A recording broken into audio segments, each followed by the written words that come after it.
Welcome to The Right Take. I'm Mark Tapson.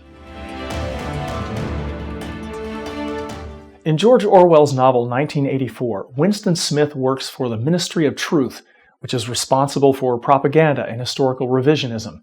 His job is to rewrite past newspaper articles so that the historical record always aligns with the current party line.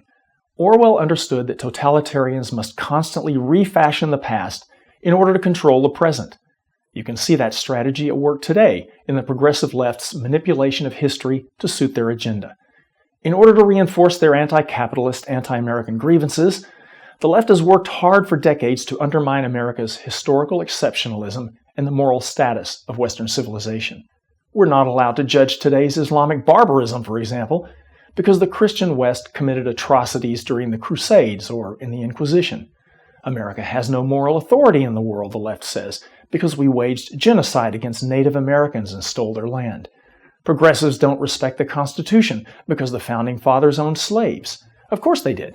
Slavery was the universal norm hundreds of years ago, and still would be, except that Christian European men eventually ended it in Europe and America. History is an evolution, usually 2 steps forward and 1.5 back. Sweeping changes don't happen overnight. World-changing ideas need time to take seed and grow. The founders owned slaves, but laid the groundwork for their ultimate freedom, which came remarkably quickly in historical terms. As for Europeans conquering America, history is largely the story of endless conquest. Virtually every territory on Earth, including what is now the United States, has been conquered at some point by invaders from other territories, some places more than once. That may be a harsh reality, but it's reality nonetheless. History is what it is, and there is no undoing it, nor is there any point in feeling guilt over it. As much as social justice warriors today would like to hold all white Europeans collectively accountable for the sins of their fathers, no one today is responsible for actions committed in the past by people who inhabited different moral universes from our own today. As an example, people today who were never slave owners and who find the notion of slavery morally repellent owe nothing to people who were themselves never slaves.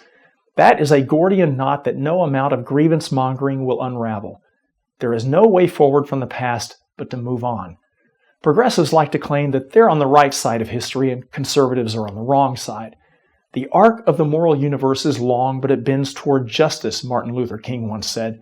And President Obama is fond of repeating this as smug confirmation that the progressives have a monopoly on morality and their social justice agenda will ultimately prevail.